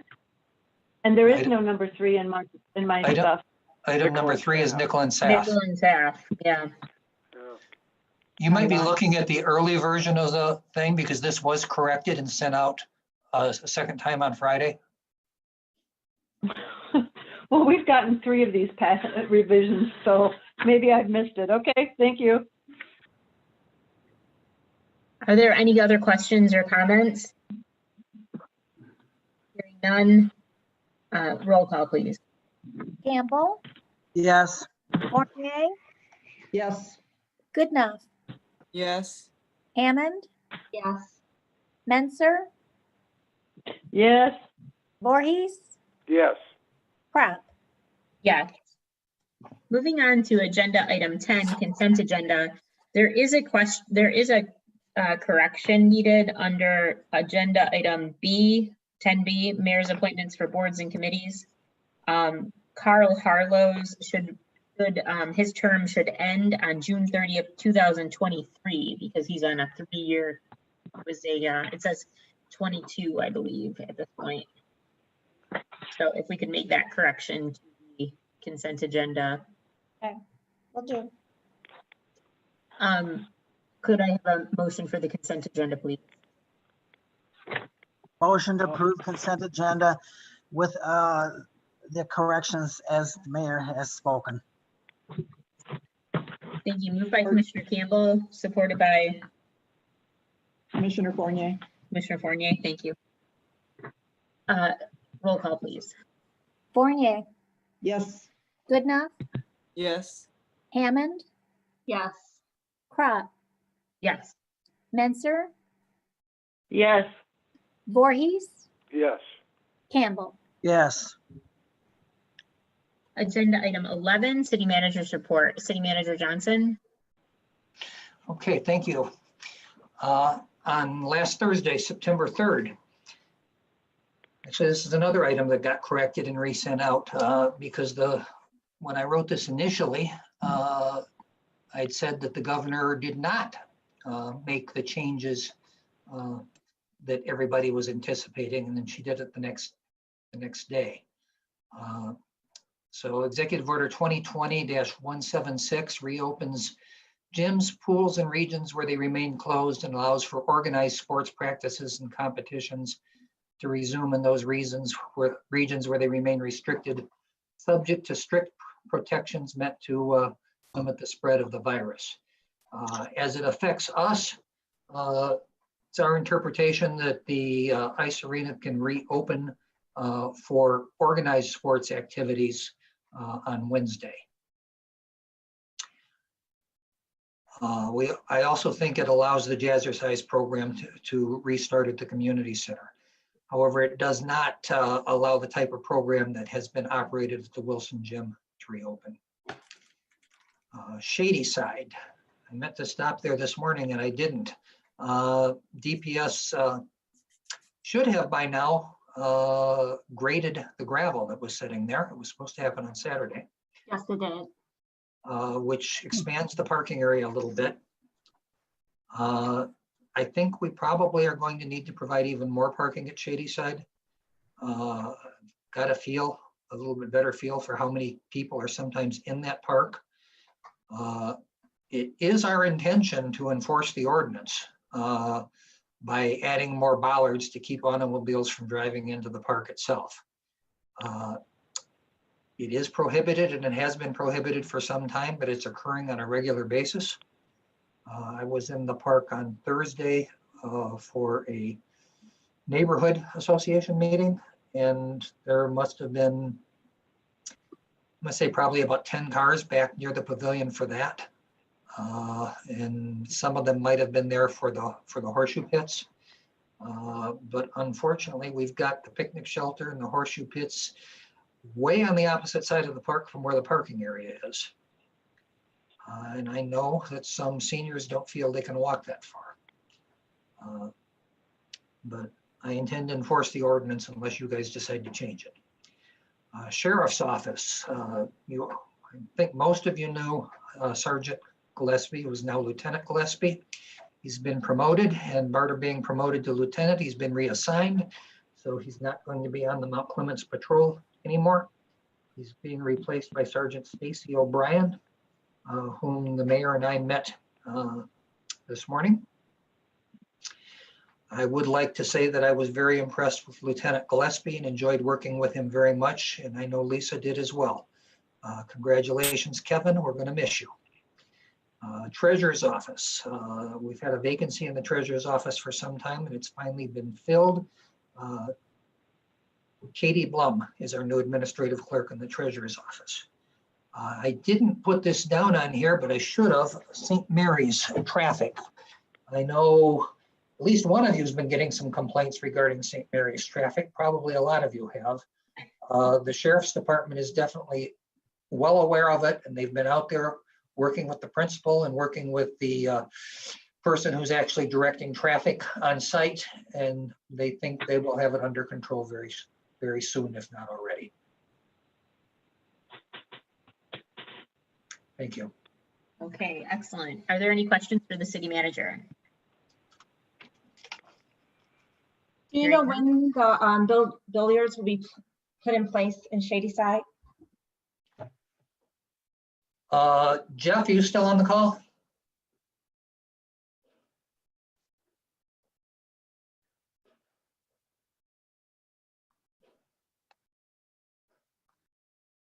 Doesn't sound like it. I'm not seeing him here.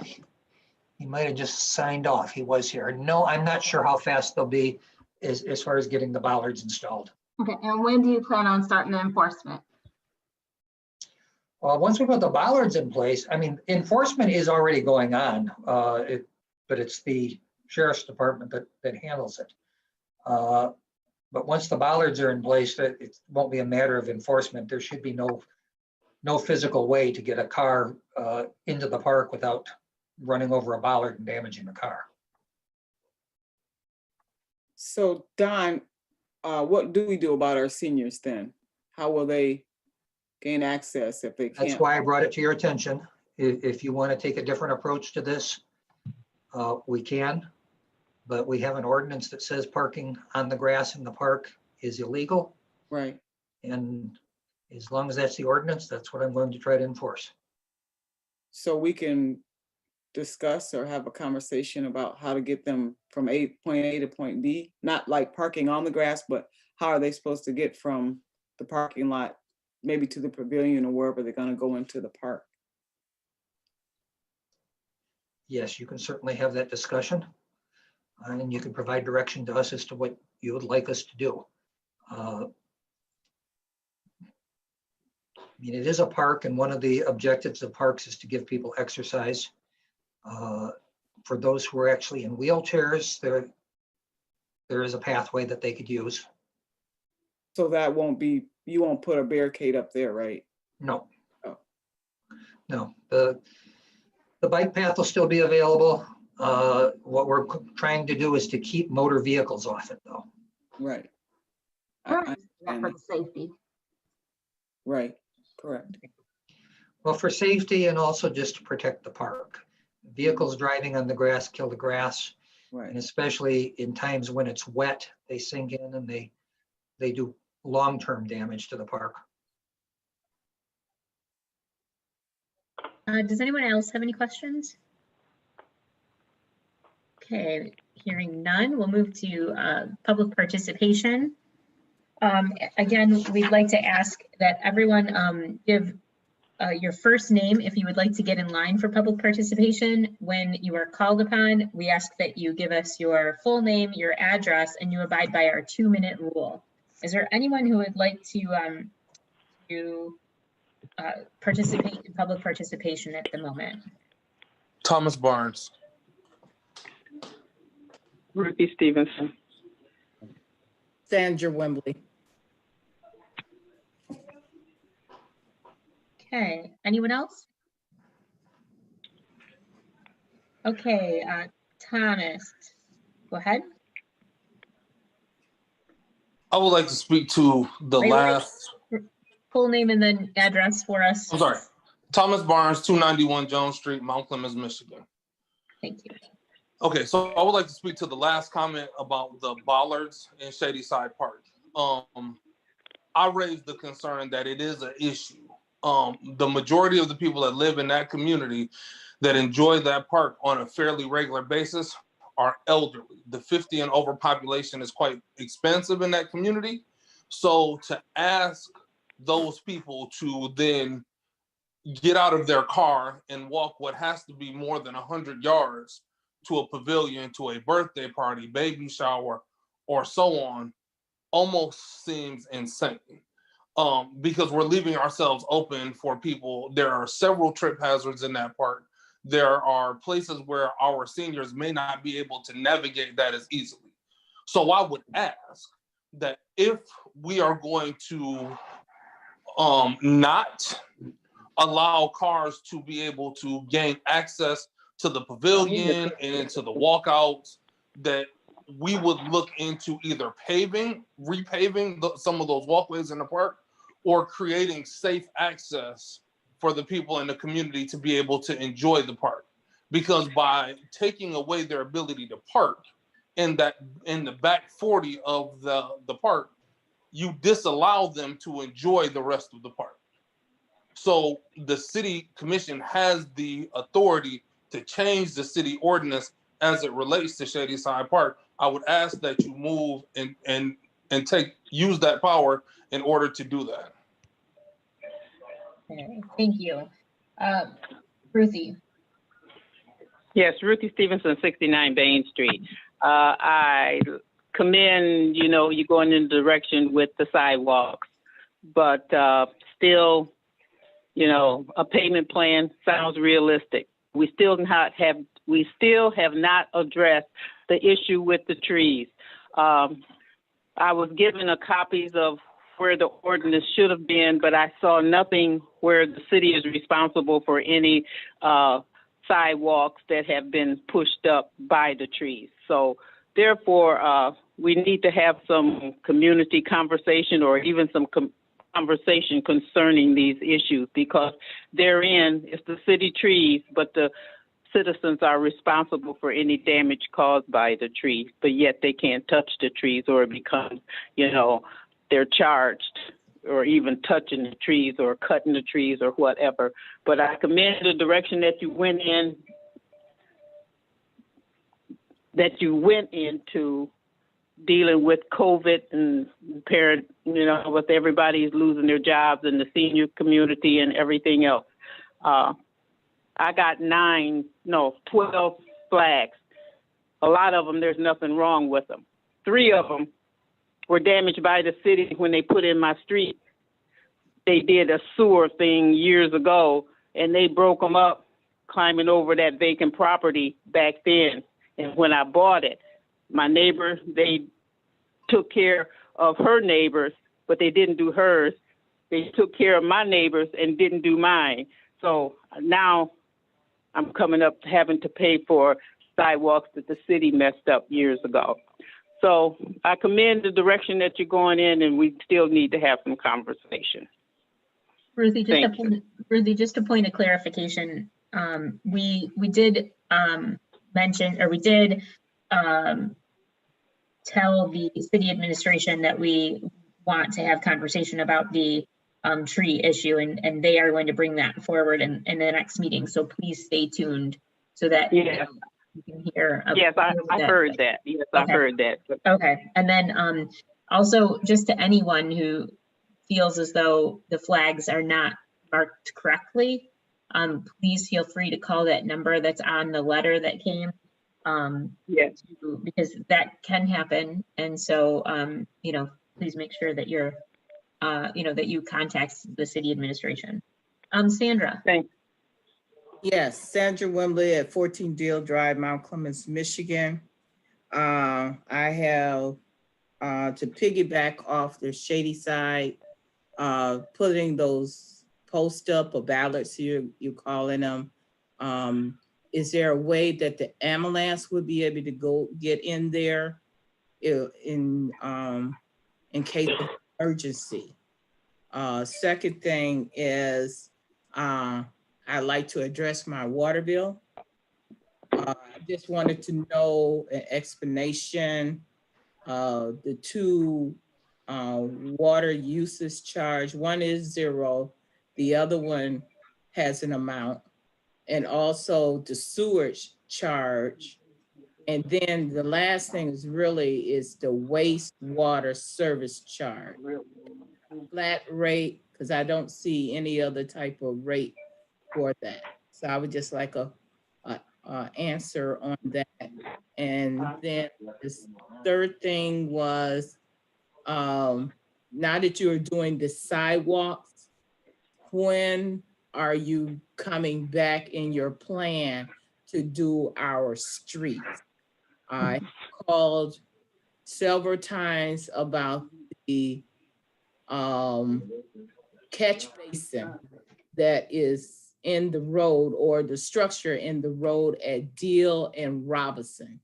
Every time I say it's sinking, they come back and put asphalt on top of it, or coal patch on top of it. So I see it starting to sink a little bit more. When are we going to address that? Okay, thank you. Moving on to agenda item, I'm sorry, are there any other comments for public participation? Anyone who would like to participate? Hearing none, we will move to commissioners' comments. Commissioner Voorhees. Yes, Mayor, the 2020 census is now in full swing. If you have your census form, please fill it out. Or if a census worker stops by your home, please meet with them. This is very important to Mount Clemens, as the numbers mean federal and state money and representation for us. I wish to express my gratitude to the Mount Clemens Fire Department for their support during the funeral for my father-in-law, Gerald Tuscany.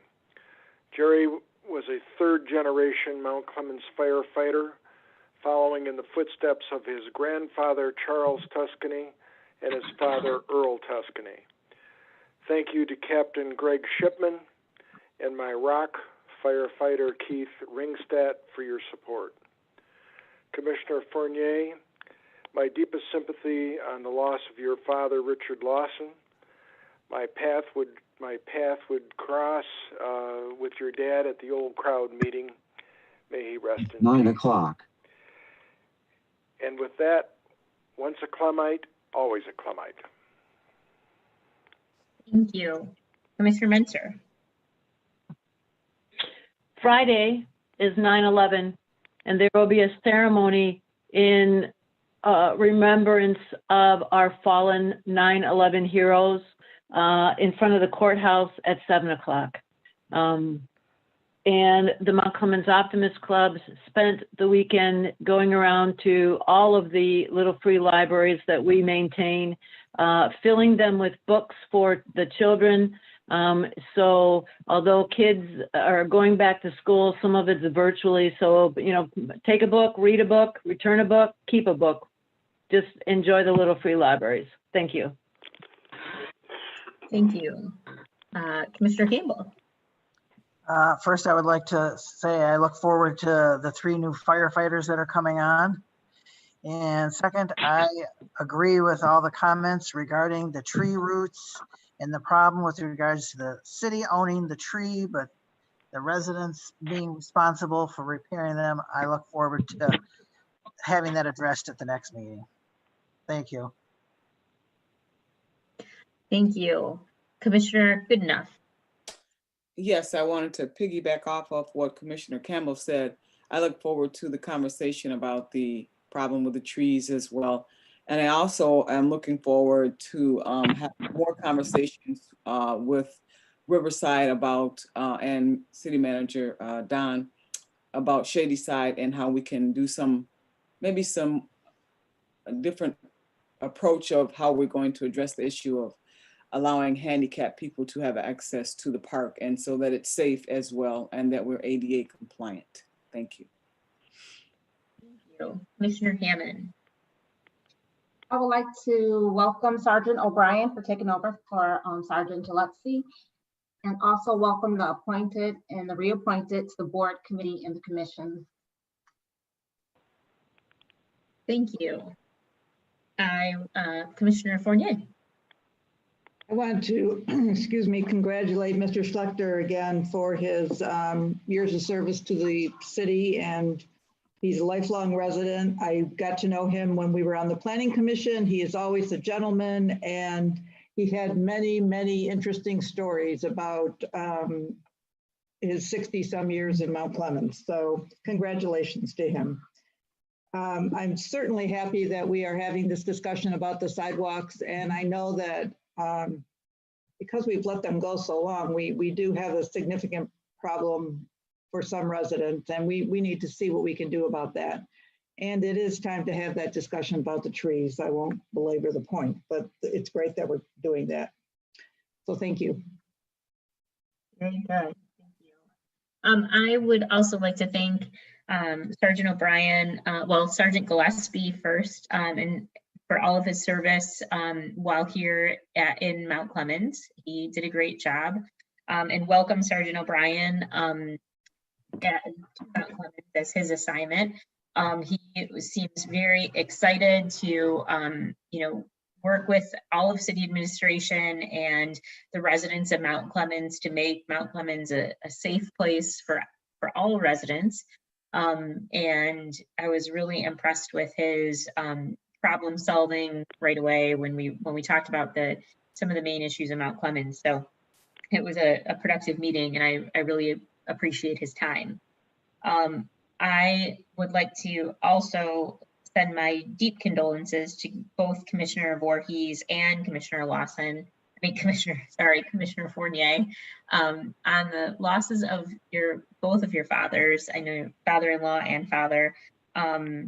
It's never easy at any stage of parents' lives to lose those people who love us unconditionally. So my thoughts and prayers to you both and to your families.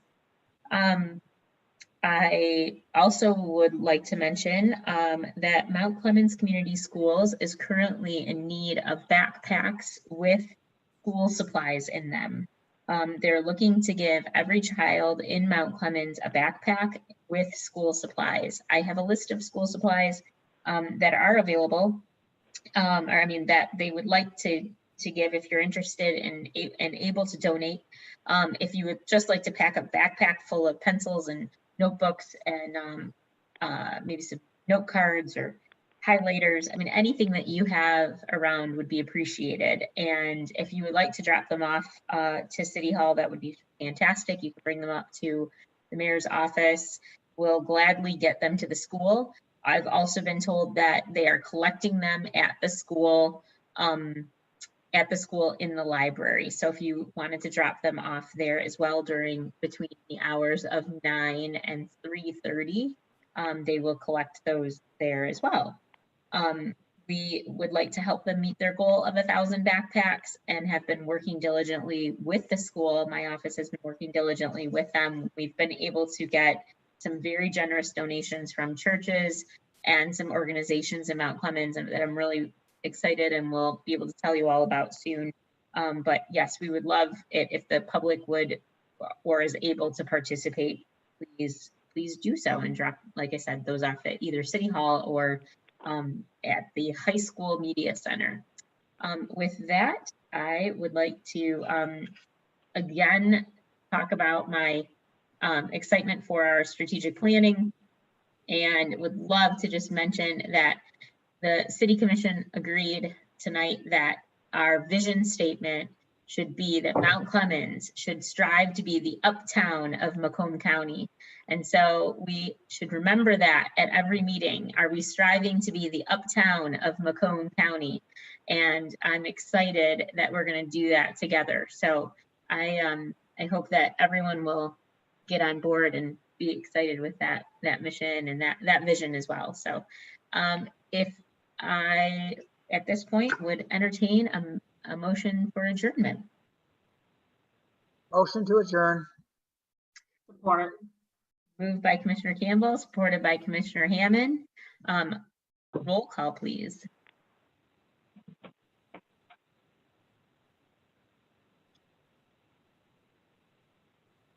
Just do all in favor.